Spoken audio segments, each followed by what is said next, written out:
Hey guys, KaminaTheKoach here.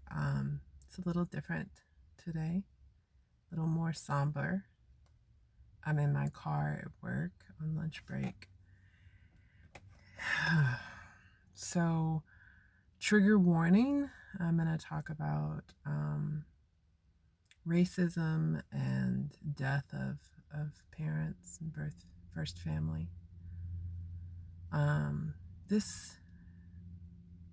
This entire post is going to be my love letter to biracial, transracial adoptees who are the children of one white parent, and who were raised by white parents, especially if you suffered from racism. So, without any further ado, ouch. Just go ahead and take that off. So, for those of you who don't know, my channel, I should probably change the description of my channel. I worked overseas for 10 years as an educator in a couple of different capacities. My channel used to be geared at helping people to get ready to go overseas. With COVID, I've permanently transitioned back to the United States, and ultimately I was just really pretty lonely anyways, so I was ready to come back. Almost a year after I returned, birthdays have always been really hard times. I had a really hard breakdown on my birthday and started the healing journey for adoption trauma. So I'm a transracial adoptee. I was adopted by white parents. I'm obviously not white, I'm biracial. But that's neither here nor there. I identify as African American, and anyone who looks at me identifies me as African American. No one mentions President Barack Obama and says, yeah, that was a great biracial president we had. No, everybody calls him Black president because when they look at him, they see a Black man. And so when anybody looks at me as well, they see a Black woman, and it doesn't really matter that I'm half Italian. And it's pure Italian blood, and it doesn't matter. It doesn't matter. Before I found my first family, I was very clear about what the stipulations of them being in my life were.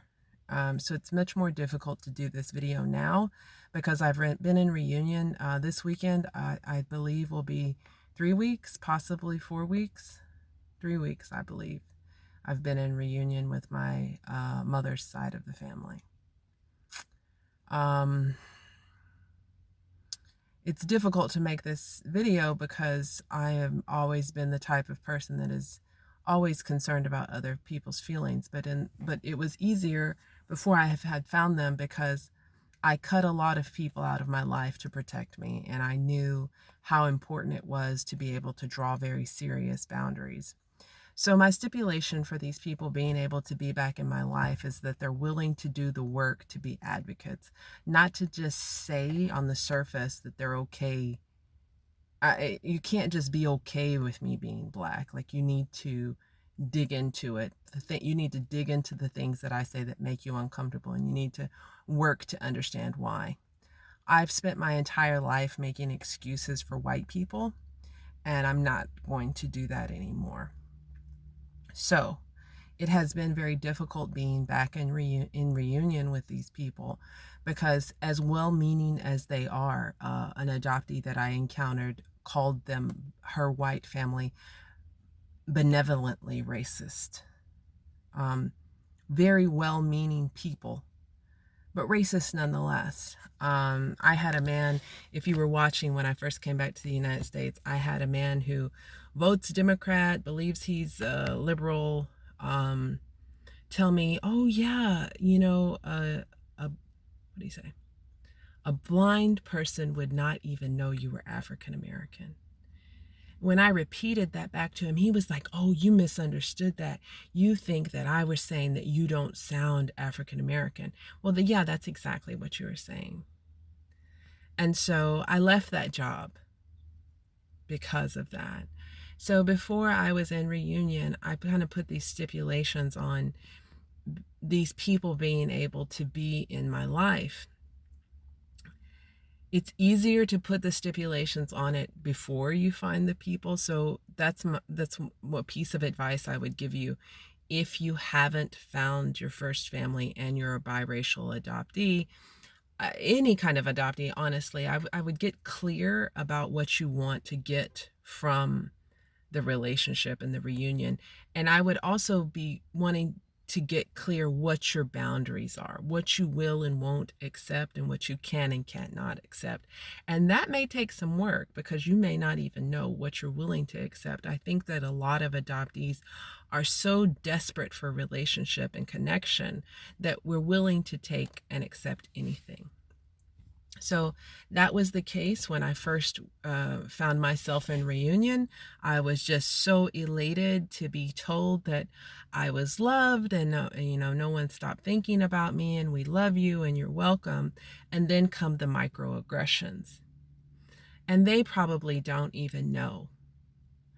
And in other videos, I've talked about how I detest that I don't feel strong enough to point these microaggressions out on the spot when they happen. What happens is I end up festering. They fester and it just gets worse and worse and worse. So now I've gotten to this point where I feel like I'm going to explode because every single person in my newly found family has said at least one thing to me that was inappropriate, and they don't even understand why. I'm not going to make excuses for people anymore. I don't really care how old you are. I don't. I don't care what the generation you grew up in is. If you can use Facebook and you can use a smartphone, you can do the research that is needed to be able to be an advocate and at least be informed of the things that are and aren't acceptable to say to African Americans, especially someone that you love or that you say you love. Instead of approaching each of these people one by one, I've just posted it on my page. And I've had one cousin respond in a very favorable way. I recommended white fragility, and I let them know hands down that it's not my job to educate them on what is and is not acceptable, but that they need to be proactive and research on their own. I had one cousin who actually hasn't said anything that was a microaggression to me, but we haven't actually talked, who said the right thing. I'm going to get the book because I want to learn. And that was the right thing to say. And I appreciate her for that. I need people to lean in. I need people to not want to shy away. Yeah. So why am I saying all of this? So I'm doing this video because being in reunion is already tricky. Being in reunion for a biracial person who has suffered a great deal of racism at the hands of white people already, to then invite a whole new family of white people into your life is absolutely treacherous. It's like being on a battleground, I have to be honest. And I have heard at least 4 or 5 other biracial, transracial adoptees express the same thing. While my mother's side of the family was not really the side that I was looking for, I'm willing to embrace them nonetheless if they're willing to do the work. And while I won't block or delete any of them, if they care to have interactions with me and be actively in my life, then they've got to do the work. And that's just all there is to it. And I've got to be honest with you, it's very freeing to say this. I know at the very least, my mother will watch this, and I need for her to understand that she has work she needs to do as well. If you feel like you need to say to someone, I'm not racist, then you probably are. And both she and my aunt have felt the need to say that. I've had a cousin who, when I mentioned racism, immediately went to defend herself, but I didn't say anything about her being a racist. You've got to educate yourself, and it's freeing to me to say this and to put this it's a hard boundary for me. This is not an if and or a but. This is not the side of the family I was looking for. I was looking for the side of the family where I feel more represented, and I don't feel represented in this family. Microaggressions, if you don't know, are like mosquito bites, and one, is just a little annoying, but 1,000, 100, becomes a real serious festering problem. I'm just not willing to put myself in a place of stress and distress to have these relationships. I'm not. And if they're not willing to do the work, then that's fine. And there are no hard feelings on my part, but I will move on with my life. I want to say this also to because I commented in a group for adoptees of color, and I said I need to do a video about this, and somebody said yes, please, because it's such a lonely place. Most of my that's not true. A lot of my African American friends do understand, but I have an African American friend who didn't have an opportunity to connect with their father before their father died, and is imploring me to work on this relationship with my white family. But so a lot of times when you give people advice, you can only give advice based on your experience. And my experience is very, very different from that of an African American person with African American parents. So that's why I said this is my love letter to biracial, transracially adopted people, because our experience is very, very different, and it can feel very isolated. It can feel very, very alone. I'm also very thankful for my adult adoptees of color support group. And while I was lamenting about it, to see all these people of color shaking their head like, yes, yes, yes, we understand. With all that's going on in the world right now, especially the United States, I can't do benevolently racist. You either get on board, do the work to get on board, or you keep it moving. I've been alone this long. I can continue to be alone. This is also a very somber video because I just found out today for sure that my father is deceased, and the search angel who was racist, who didn't feel like she needed to give me any condolences, just didn't help me at all. She hasn't helped me find my siblings or anything. So I was really lucky to find an adoptee search angel in a group for adoptees who have cut ties. And I said, I asked her, could I reach out to her when she mentioned what she does? And just since I reached out to her yesterday, we've already been able to verify today his date of death, and I've already applied for his obituary. And I'm so thankful to her, because until this moment I hadn't been able to begin the grieving process. I was still very shocked and in disbelief. The woman didn't really give me any information. She just said he's deceased with a history of violence in a text message.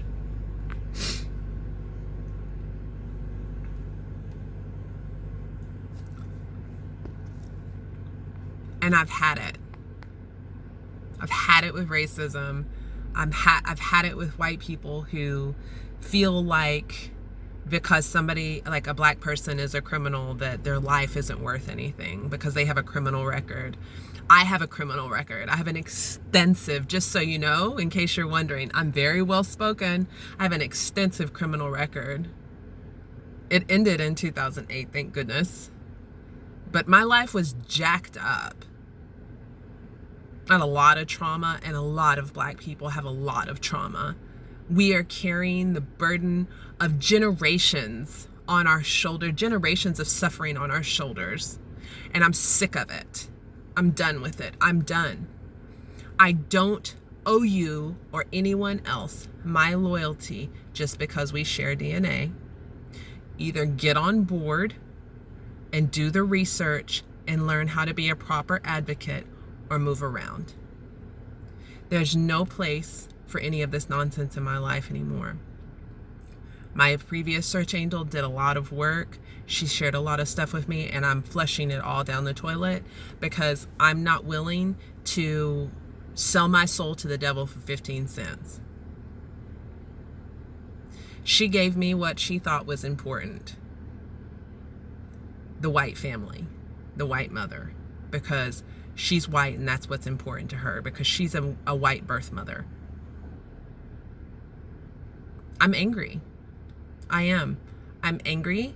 I'm disgruntled, and I'm done. I'm done. And I've been done for a very long time with dealing with benevolently racist white people. White people who are very uneducated about the African American experience and just continue to defend their stance with age or location or I'm not racist or whatever. I don't really care anymore. I have actually engaged in defending you, and I'm not doing it anymore. So to my biracial, transracial, adoptee brethren out there, I love you and I support you. I'm not discouraging you from searching, but I am saying set your boundaries before you find them and stick to it. Because for me anyways, I'm not willing to have a relationship at any cost. It's hard for me to watch the transracial adoptees who hold on to racist white parents with all that's going on in the country right now. It's hard for me to watch them hold on to their racist white parents. I'm not doing it. I let go of friends that I've had for eons because they were ignorantly racist. So that's my story, and I'm sticking to it. This was probably a very long video, but definitely needed and definitely worth it. This is my love letter to you biracially, transracially adopted people out there. This is my love letter to you. Don't let people tell you what should be important to you. It's important that you see yourself reflected in your family, and it's not a blow to you to want to find your African American family, to see yourself in someone. There's nothing wrong with that, and it's completely understandable. And navigating the relationship once you find the white side is hard, and I acknowledge that as well. And I'm here to tell you, from my perspective, you don't have any obligation to anyone. So, I love you guys. Sending love, light, peace, and joy. This is Kamina the Coach, a very difficult video, and I will see you next time. Peace.